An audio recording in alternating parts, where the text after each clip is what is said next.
요한복음 11장 17절에서 27절, 제가 한 절, 여러분이 한 절 함께 하겠습니다. 예수께서 와서 보시니 나사로가 무덤에 있은지 이미 나흘이라. 베다니는 예루살렘에서 가깝기가 한 오리쯤 되매 많은 유대인이 마르다와 마리아에게 그 오라비의 일로 이문하러 왔더니 마르다는 예수께서 오신다는 말을 듣고 곧 나가 맞이하되 마리아는 집에 앉았더라. 마르다가 예수께 여짜오되 주께서 여기 계셨더라면 내 오라버니가 죽지 아니하였겠나이다. 그러나 나는 이제라도 주께서 무엇이든지 하나님께 구하시는 것을 하나님이 주실 줄을 아나이다. 예수께서 이르시되 내 오라비가 다시 살아나리라.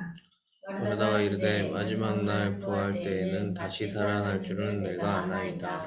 예수께서 이르시되 나는 부활이요 생명이니 나를 믿는 자는 죽어도 살겠고 무릇 살아서 나를 믿는 자는 영원히 죽지 아니하리니 이것은 내가 믿느냐. 함께요.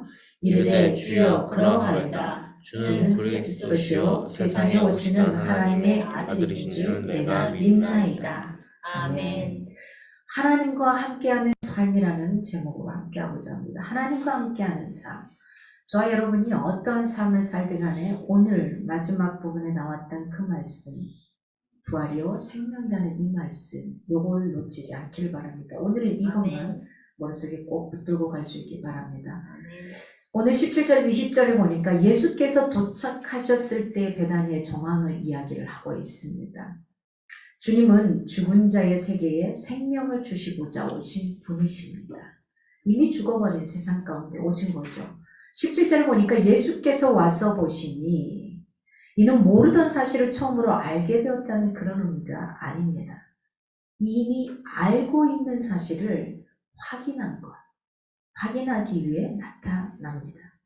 나사로가 매장된 지 오늘 보니까 나흘이 되었을 때에 이걸 굳이 저자인 요한이 밝혔을까요? 밝히지 않아도 되잖아요. 그냥 죽었는지 이래도 되잖아요. 근데 왜 나흘이나 됐다라고 표현을 했을까요? 우리도 그죠? 돌아가시면 하루 이틀 사흘 3일 동안 장례를 치르지 않죠. 그 다음에 장례를 치릅니다. 다 똑같습니다. 전 세계가. 이게 지금 유대인의 민간 신앙에 있어서 죽은 자의 영혼이 하루 이틀 사흘 정도는 다시 살아나는 케이스들이 있더라는 거예요. 이게 뭐 갑작스럽게 뭐 어떻게 나타나는, 그래서 그 시체를 완전히 떠나보낸다는 의미로 나흘을 기다린 겁니다. 나흘을. 그 민간 신앙이라든지 유대 민족들. 그래서 또 미시나에 3일 이내에 시신을 어떤 확인하고 그 기간 내 장사를 지낼 것을 규정하고 있는, 그걸 따라가는 겁니다. 그러니까 무엇인가 하나님의 특별한, 그게 하나님으로부터 왔다라는 것을 우리가 경험하고 나가기까지는 사실은 저 밑바닥까지 하나도 없는, 아무것도 아닌 상태, 내가 할 수 없는 그 상태, 때로는 그 상태가 이르러야지만 하나님이 하셨구나 할 때가 있습니다. 오늘도 그 하나님이 하신 일을 명확하게 보여주기 위해서 이미 민간의 신앙에 있어서도, 그때 당시에 전통 신앙에 있어서도 갖고 있었던 이들의 삶에서 사흘 동안 지나버린 나흘을 이야기하고 있는 겁니다.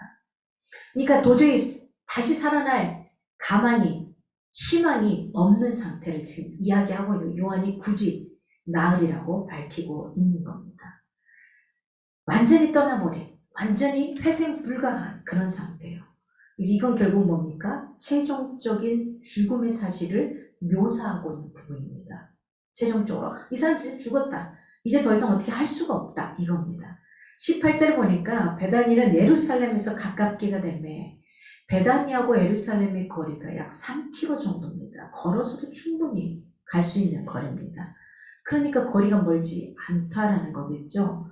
예루살렘에서도 굉장히 많은 문상객들이 올 수 있었습니다. 예수님께서는 위험에 직면하게 될 확률이 굉장히 그만큼 높아지는 상황인 거죠. 이 나사로에게 오는 것은 그렇습니다. 하나님의 뜻을 쫓을 때는 때로 심각한 위험에 직면하게 되기도 합니다. 이럴 때 저와 여러분이 가져야 될 자세는 뭘까요? 머뭇거리지 않아야 된다는 겁니다. 내 생각과 이성으로 가져간다 그러면 할 수가 없어요. 그래서 때로는 하나님이 무엇인가를 주기 위해서는 내가 가지고 있는 모든 걸 놓을 수밖에 없는, 저는 할 수 없습니다. 무릎을 꿇고 때로는 양손을 들어서 항복하는 의미를 가져갈 때, 그때까지 기다려야 될 때가 있습니다.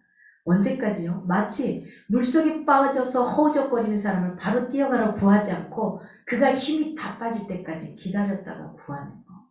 그런 상황일 때가 있어야 된다는 겁니다.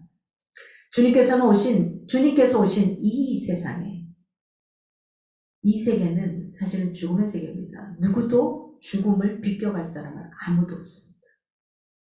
세상의 4대 성인이라고, 세계의 4대 성인이라고 말하는 모든 사람들, 그 중에 3대 성인은 다 죽고 다시 부활한 영혼이 없습니다.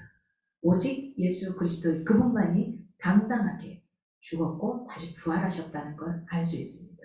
그리고 이 4대 성인들 중에 3명의 성인은, 그는 자기가 곧 부활이요 생명이요 내가 진리다, 나로 말미암지 않고는 안 된다고 말한 사람이 단 한 명도 없습니다. 누구만? 4대 성인 중에 한 명이라고 칭하는 예수 그리스도 이분만이 내가 곧 길이고 진리고 생명이다, 나로 말미암지 않고는 되지 않는다고 표현하신 분 이분밖에 없습니다. 비교종교학을 제가 신학교 때 배웠습니다. 신학생 때 비교종교학을 배우면은 이제 다양한 종교들을 다 보게 됩니다. 기본적인 교리서들을 좀 공부하게 되고 연구하게 됩니다. 그렇습니다. 부처도 이렇게 말합니다. 나를 믿어라가 아니라, 부처가 분명히 명시해 놓은 그 마지막은 뭐냐면, 너희들도 나처럼 고행을 하면 나처럼 고행을 하면 나처럼 된다예요. 나처럼 고행을 하면 나처럼 된다예요. 나를 믿어서 너희들이 된다가 아니라. 그래서 108번뇌를 하고 자기를 쳐서 걱정하고 막 여러 가지 방법을 하고 이 속세 가운데 있으면 힘드니까 이 속세를 떠나서 산속에 들어가 있는 거 아니겠습니까? 그렇습니다. 많은 성인들이 그렇게밖에 남기고 가지 않습니다. 누구 하나도 명확하게 내가 길이고 진리고 생명이다. 나로 말미암자고는 이렇게 갈 수가 없다라고 표현하신 분은 바로 예수 그리스도 이분밖에 없다는 겁니다. 저와 여러분 죽음을 피할 수 있겠습니까? 없습니다. 참 이렇게 세월이 빠릅니다. 저희 오빠가 이 땅을 떠난 지 벌써 2년이 됐더라고요. 2년이.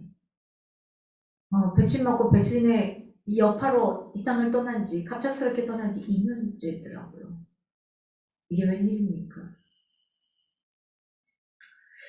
참 이렇게 시간이 그렇게 우리에게는 많지 않아요. 많지 않아요.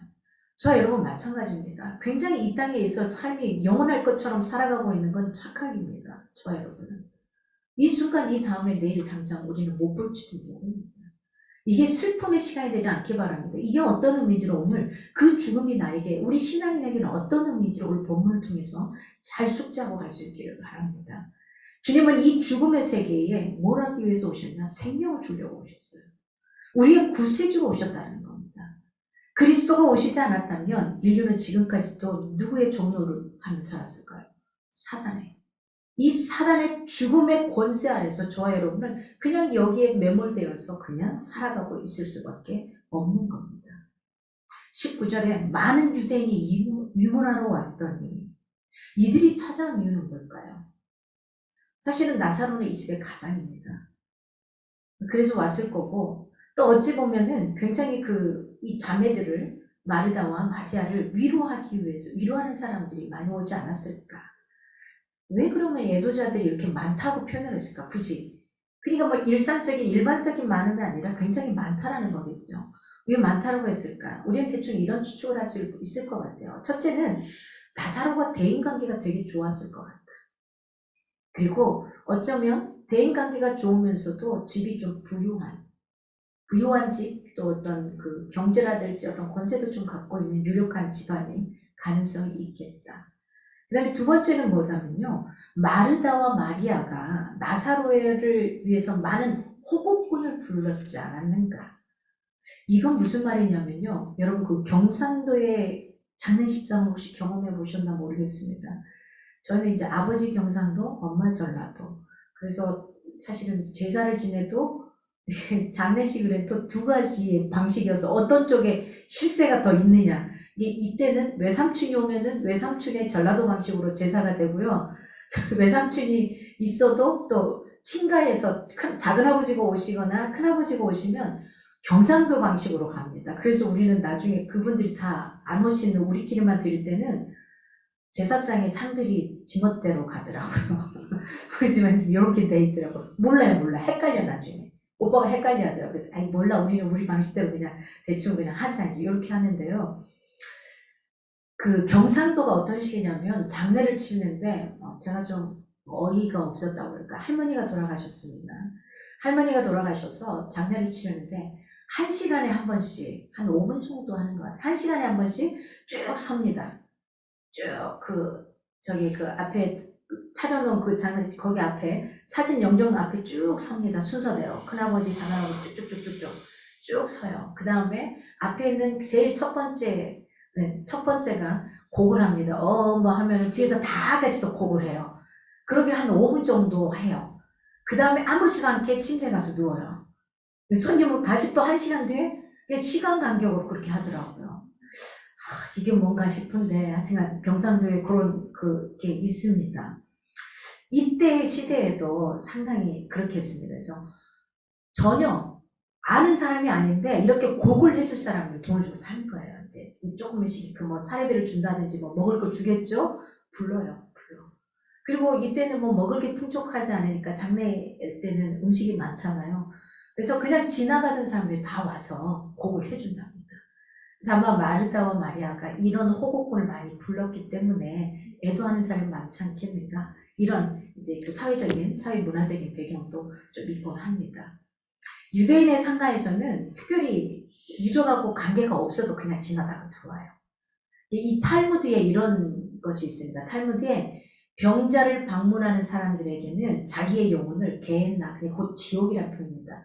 지옥으로부터서 구원할 수 있다라고 가르칩니다. 그러니 사람들이 가는 거죠. 아무 집이나 그런 집에 가서 같이 울어주고 음식 먹고 이렇게 해주는 겁니다. 그래서 전문객들이 굉장히 많이 모인 것으로 따진다 그러면 사실 예수님은 굉장히 위험할 수 있는 상황이 뭐 잡기 위해 현안되어 있었지만 위험할 상황이 닥쳐옵니다. 그런데 중요한 건요. 우리의 눈으로 볼 때는 위험하지만 주님의 눈으로 볼 때는 하나님의 때가 임했다라는 걸 인지하고 그 자리에 그대로 그 굴 속으로 들어갔다는 사실입니다. 마찬가지죠. 우리가 호랑이를 잡으려면 어떻게 하죠? 호랑이 굴에 들어가야 된다는 속담이 있잖아요. 들어가지 않으면 잡을 수가 없어요. 이게 내 생각으로는 이성으로는 안 되지만 가능하다는 겁니다. 그래서 이 놀라운 이적을 증거한 사실은 또 예수님이 잡힐까봐 위험하지만 예수님의 이적이 나타나면 그 한 자리에서 엄청난 파급 효과가 있지 않겠습니까? 사람들이 많이 모여있는 상황에서 일어날 거죠. 그러니까 이렇게 애국분들이 호국분이 됐든 누가 됐든 애도하는 사람이 많이 모였다는 것은 하나님의 섭리와도 관련이 있겠다. 이 정도 볼 수 있겠습니다. 하나님께서는 우리가 예측하지 못하고 이해할 수 없는 방식으로 종종 자신의 어떤 계획과 목적을 이루기도 하지만 가장 평범한 일들 속에서도 그분의 뜻이 드러날 수 있다는 거예요. 그래서 저는 정말 간절히 바랍니다. 우리 보통으로 평범할 때 그 상황에서 하나님을 놓지 않고 매주 하나님 앞에 예배하는 거 이거 소중하게 여기시기 바랍니다. 특별하고 힘들 때 누구나 할 수 있어요, 그건. 그땐 자기가 죽을 것 같으니까 할 수밖에 없거든요. 그게 아니라 아주 평범할 때, 지금 별일 일어나지 않을 때, 이때 하나님을 더 찾고 예배하고 기도하고 찬양하고 나갈 수 있기를 바랍니다. 오늘 두 번째로 21절에서 22절을 보면 예수를 만난 마르다의 깊은 아쉬움의 토로가 나와요. 그러면서도 희망을 버리지 않는 신앙 고백이 나와요. 이거 마르다가 하나님을 잘 알았습니다. 잘 알았는데 또 잘 몰랐어요. 이 부분이 지금 오늘 나오는 부분입니다. 우리가 깊게 들어가야 될 부분입니다. 우리는 어떤 상황에서도 하나님의 선하심에 대해서 사실은 의심하거나 불평해서는 안 됩니다. 어떻게 그럴 수 있어요? 따지지 마세요. 하나님이 세상을 이렇게 만들었을까요? 전쟁이 일어나게 했을까요? 인간들의 서로의 자기들의 시기심과 이기심과 갖고 싶어하는 이것 때문이 아닐까요? 하나님은 그렇게 하셨나요? 아니요. 21절에 주께서 여기 계셨다면 죽지 아니하였겠나이다. 마르다의 입장에서 이 정도 토로할 수 있지 않겠습니까? 아니 하나님이 진짜 좀 나를 좀 이렇게 깨닫게 하시던지 하셨으면 되지 않겠습니까? 이런 불평 우리 많이 하죠. 이 그녀가 마르다가 예수를 노심초사 기다렸죠. 빨리 와주셨으면 기다렸겠죠.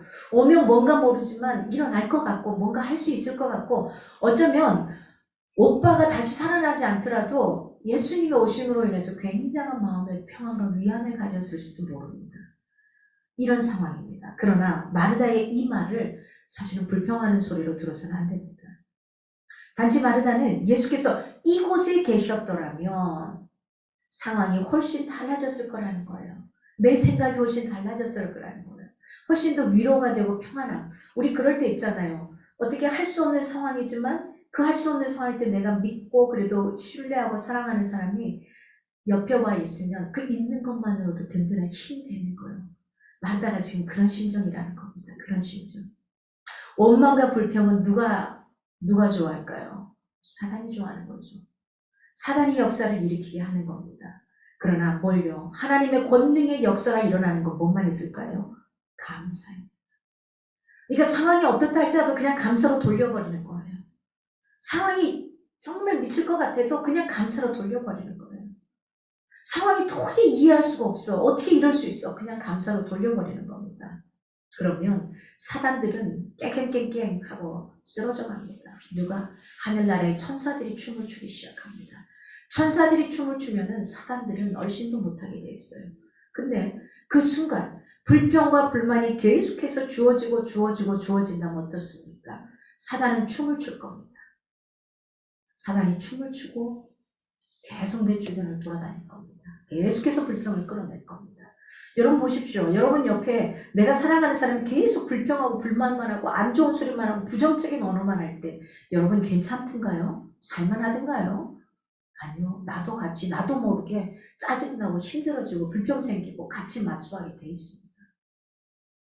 기억합시다. 하나님은 살리는 영이에요. 그 상대가 어떠하든 내가 어떠하든 나를 살리기 원하시고 그 상대를 살리기를 원하십니다. 그가 어떠한 모습이든 상관이 없습니다.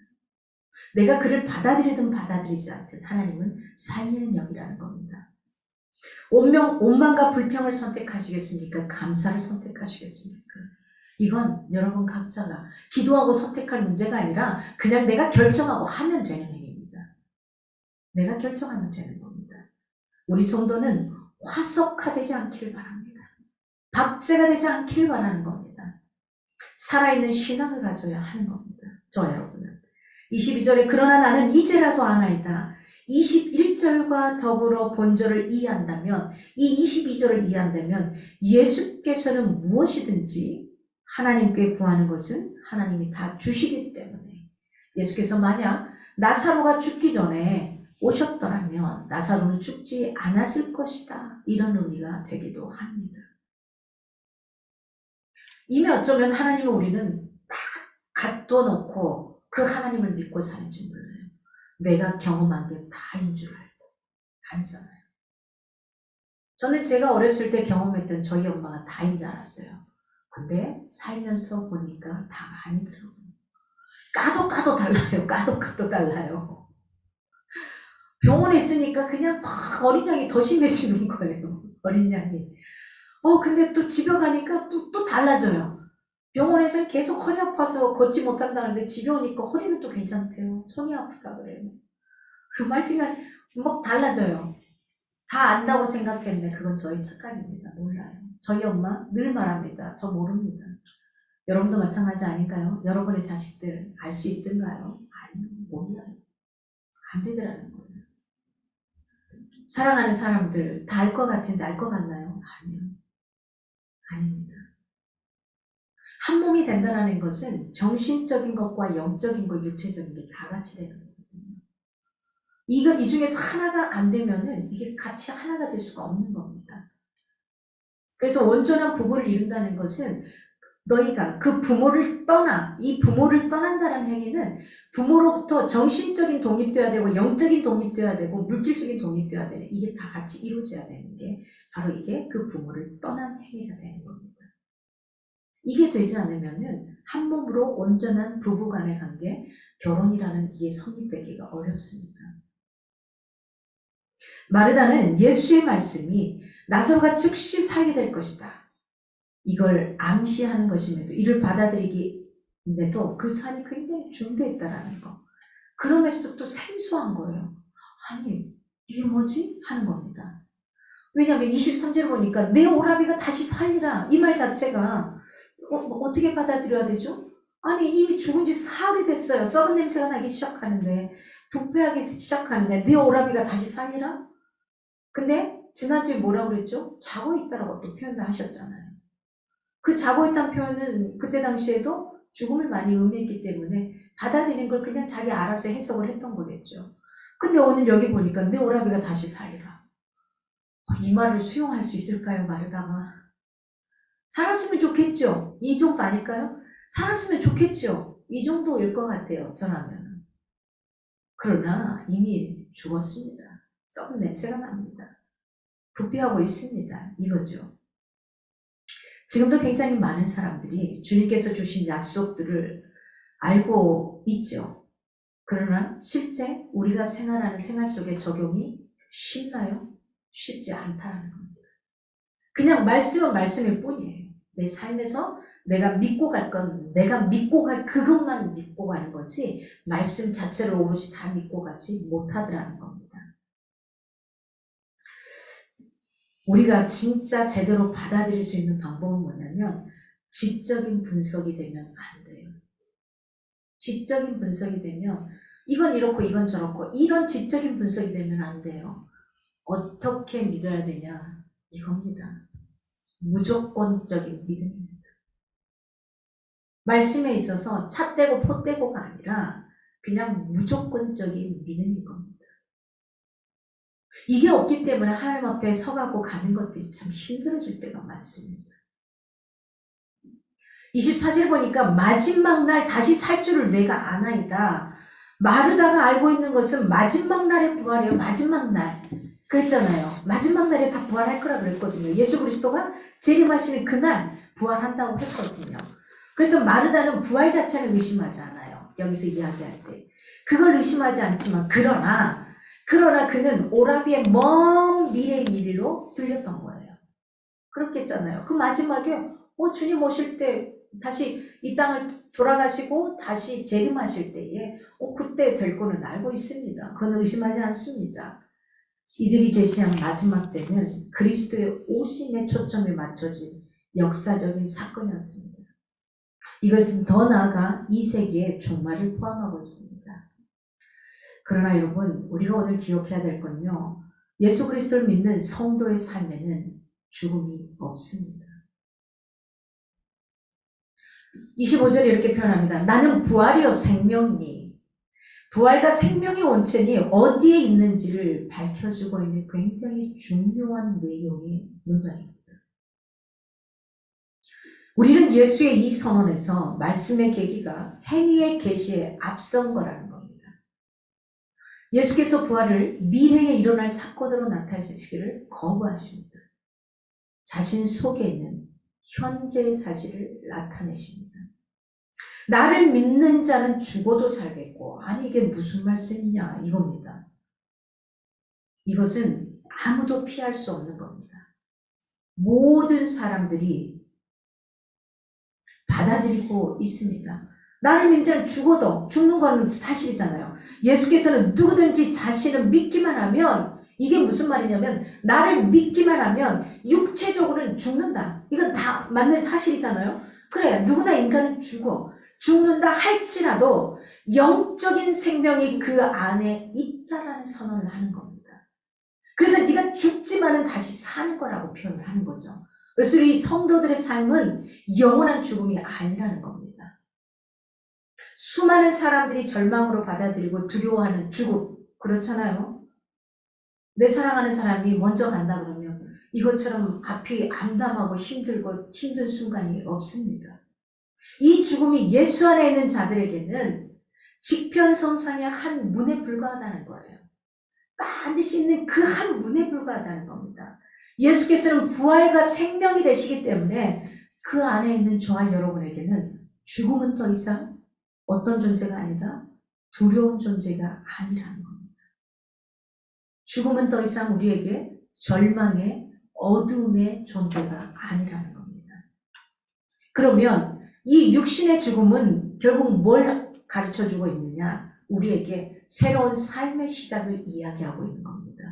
주님과 더불어 함께 사는 삶을 이야기하죠. 저 천국은 성경에 이렇게 표현합니다. 눈물도 아픔도 고통도 없는 곳이라고요. 웃음과 기쁨만 있는 곳이라고요. 누구를 따시키고 누구 하나만 좋아하고 이런 게 아니라는 거죠. 누구나 한 형제여 자매여 그 안에서 함께 뒹굴며 살 거라는 겁니다. 26절에 영원히 죽지 아니하리니. 아유 어떡해요? 우리 죽잖아요. 영원히 죽지 아니하리니. 예수를 믿는 사람들은 이미 영생을 가졌습니다. 육적인 죽음이라는 것이 특별한 의미를 가지지 못한다는 것, 이걸 이야기하고 있는 겁니다. 누구나 다 한 번씩 죽어요. 그럼 이건 보편타당한 죽음 아니겠습니까? 누구나 한 번씩 죽는데요. 이것을 내가 믿느냐? 마르다는 이때 비록 믿음이 있었지만은 사실은 깊은 믿음은 아니었던 거예요. 믿고는 있었지만 이게 무슨 말인지는 몰랐어요. 믿음의 분명한 실체와 대상에 대한 정확한 지식이 사실은 마르다에게는 조금은 결여되어 있었습니다. 어쩌면 여기 있는 저와 여러분 중에도 그런 자가 있을지 모릅니다. 믿느냐 이 단어는 구약 성경에 히브리어로 아만이라는 단어입니다. 아만. 이 믿느냐라는 이 뜻의 어원의 뜻은 뭐냐면 신뢰하다, 확신하다 이겁니다. 네가 진짜 신뢰하느냐, 확신하느냐 이겁니다. 믿느냐 이 표현이. 이 단어는 하나님에 대한 인간의 신뢰의 반응을 나타내는 단어입니다. 아만. 하나님에 대한 인간의 신뢰만은 그분의 판단과 결정을 존중하고 신뢰하는 것이 진정한 믿음이라는 겁니다. 그러니까 내가 결정하고 내가 판단하는 게 아니라 그분의 판단과 결정을 존중하고 신뢰하는 게 이게 진정한 믿음이라는 사실입니다. 이 믿음은 내가 원하는 것을 잘 들으십시오. 내가 원하는 것을 그리스도께서 들어주실 거라는 그 믿음이 아닙니다. 내가 원하는 걸 그분이 들어줄 거고 그분이 응답하실 거라는 이 믿음이 아니라 그분이 행하시는 예수 그리스도 그분이 하나님 그분이 행하시는 일체 모든 것들에 대해서 내가 어떤 거 절대적인 신뢰를 갖는 거 이게 믿음입니다. 근데 우리는 수없이 내가 원하는 그거 응답이 됐느냐 안 됐느냐 이것으로 하나님을 신뢰하느냐 신뢰하지 않느냐로 살아갈 때가 많습니다. 영생은 우리가 늘 영생을 이야기하잖아요. 그죠? 영생. 영원히 산다. 이 의미는 바로 이겁니다. 하나님의 생명과 함께하는 삶을 이야기합니다. 하나님의 생명과 함께하는 삶. 육체의 생명이 영원히 살아남는 것을 가리키는 것이 아니라는 겁니다. 우리의 모든 사람은 다 죽습니다. 한 번 이 땅에 태어난 영혼은 다 모든 사람이 죽습니다. 그러나 그 다음에 뭐가요? 우리의 영혼이 하나님과 더불어 영원히 함께 산다. 이게 영생입니다. 그러므로 주님을 구주로 영접하고 제사함을 받고 거듭난 우리는 성도라는 이름을 가진 우리는 현재 이 땅에서도 하나님과 함께 사는 영생을 누리고 있는 겁니다. 27절에 주여 그러하옵니다. 마르다에게 있어서 문제는 예수님의 말씀을 사실은 자신의 현실에 바로 적용시키지는 못합니다. 우리도 많이 그렇죠. 그는 객관적인 신앙을 갖고 있었습니다. 믿었어요. 신뢰했어요. 그러나 그가 알고 있는 것은 한꺼풀 받게 되지 않았더라는 겁니다. 이를 자신의 삶과 일치시키지는 못했던 겁니다. 주는 그리스도시요 내가 믿나이다. 마르다의 고백입니다. 마르다는 이미 예수의 본질을 정확하게 파악했어요. 즉 그분은 그리스도시고 하나님의 아들이고 그래서 이 세상에 오신 분이다. 그러나 마르다는 안타깝게도 이러한 예수님에 대한 믿음을 자신의 어떤 구체적인 현실 상황 속으로 적용하기는 좀 어려웠던 겁니다.